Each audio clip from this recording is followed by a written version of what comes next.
The Bucs are 2-2, and you know what? That's okay. And if you look into this article or after into this below, right down here, you will see a link to an article called "The Bucs are 2-2," and that's okay. Well, let's have a little look about our Tampa Bay Buccaneers and what they've had to deal with in the last 4 weeks. They started off opening up at AT&T Stadium, and they got a dirty, grubby, gritty win. It wasn't pretty, but we got the job done. Defense was stellar. Hats off. Everyone's happy. Could have seen more an offensive explosion, for sure. But it was down as a game against a playoff team that we had just as much chance of losing to, and they're home. They weren't as good as they were last year, for sure. But they are still an ex-playoff team that's only months removed from a playoff berth or a divisional championship. They have what it takes to win, and they still do. We beat them convincingly. They had no shot in that game. That defense completely put them out. So let's look at the next section of everything. Then we go against the Saints, our rivals. Yep, they're not a playoff team, but guess what? They're a team that beat us in the regular season 7 times in a row. To beat them counts for something. It was a dogged win. We relied on Jameis Winston being Jameis Winston. And the Buccaneers flipped the script because the Buccaneers ended up playing like how the Saints play against us. And the Saints ended up playing more like the Buccaneers, slowly fading into the background. And that's not a problem. Then we go up against the Packers. And yeah, it's a battle of 2 legendary quarterbacks with no wide receivers. It is what it is. We're in the game all the way to the end. And yeah, we come up short. We come up short because the Jumbotron, because we didn't get the playoff in time. There's a lot to it. To be honest, I think that play should have been in the back pocket, ready to rock and roll from the moment that drive started, because you knew you had a 2-point conversion to get anyway. So you may as well had it in your back pocket, ready to go. Now, sometimes I can change on personnel, injuries, and things like that, but hey ho, it is what it is. We lost the damn game. We lost at home, which is never good. Then KC comes into town. The Kansas City Chiefs, led by Patrick Mahomes, who we embarrassed in a Super Bowl. When you punch a team in the nose, there are 2 things you can do. You either curl up and wrap yourself up and hope everything goes away, or you stand up. And they stood up. They wanted revenge. I mean, they got revenge in the sense that they got to beat us. They'll never revenge what they lost, because there was a trophy on that line. All they get is a regular season tick, which is great for them, but it doesn't mean anything in the sense of they have no trophy. Wherefore they'll be like the Saints. Beat the Buccaneers twice in the regular season. What do you freaking do? If you don't do it in the postseason, it doesn't matter. The Buccaneers have an opportunity now. We went 2-2. Let's face it. You could have gone through every single one of them games and gone, I reckon we can beat the boys. But I think we'll lose to the Saints, and we'll probably lose to the KC. And then you could flip it and gone, you know what? I reckon we could have gone really bad and gone, lost to the boys and lost to the Saints, and then picked it back up. Coming out of this, 4-0 was very difficult. Coming out of this, 3-1 would have been great. Coming out of this, 2-2 is okay. There's a whole season to go, and it gets easier, guys. It gets a little easier.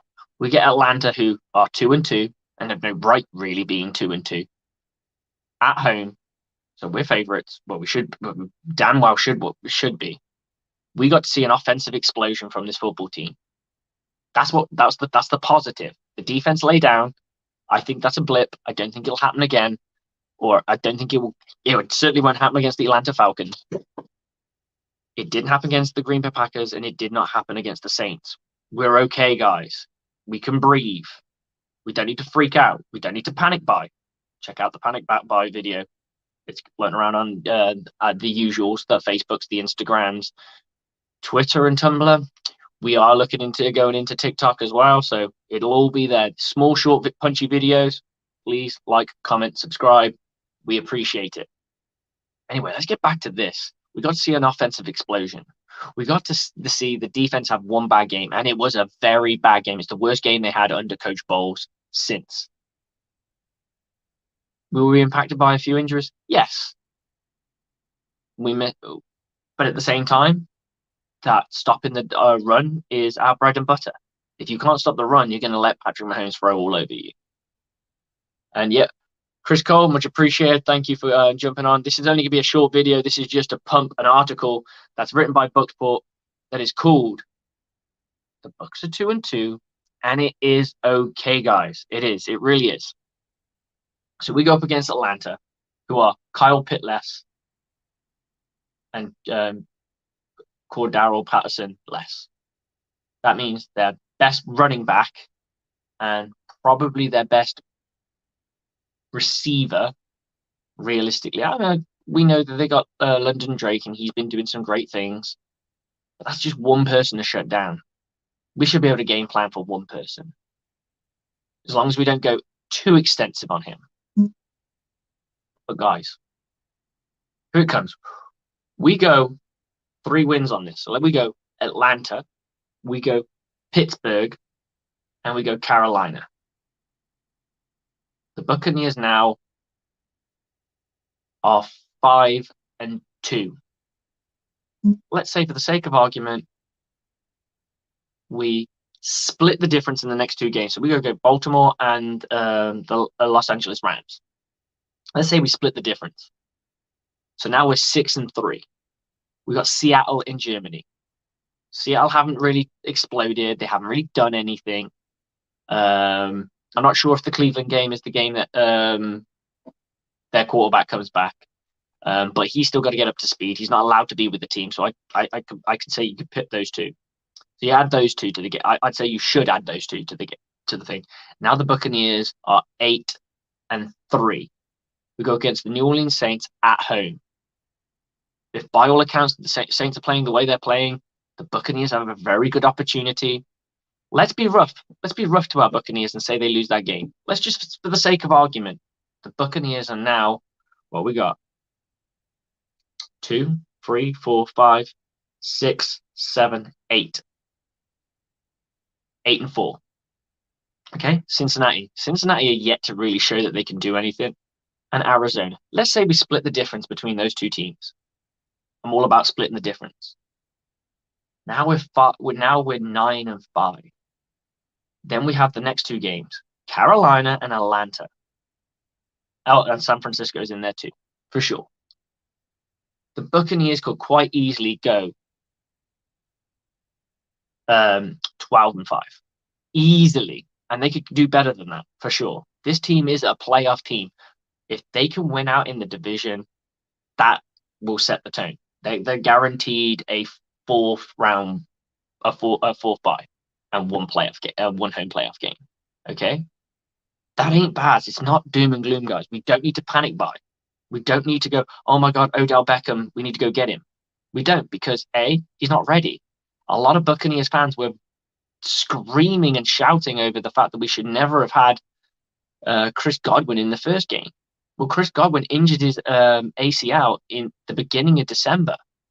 That's almost 2 months removed from Odell Beckham. So if you bang on 8 weeks, say it's 8 to 10 weeks, that puts in returning between week 9 and week 11.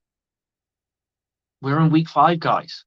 Why are we worrying about a guy who might not even show up? Then he's got to get himself into the team, learn that playbook. I mean, you could probably give him the playbook now. I don't know, to be honest.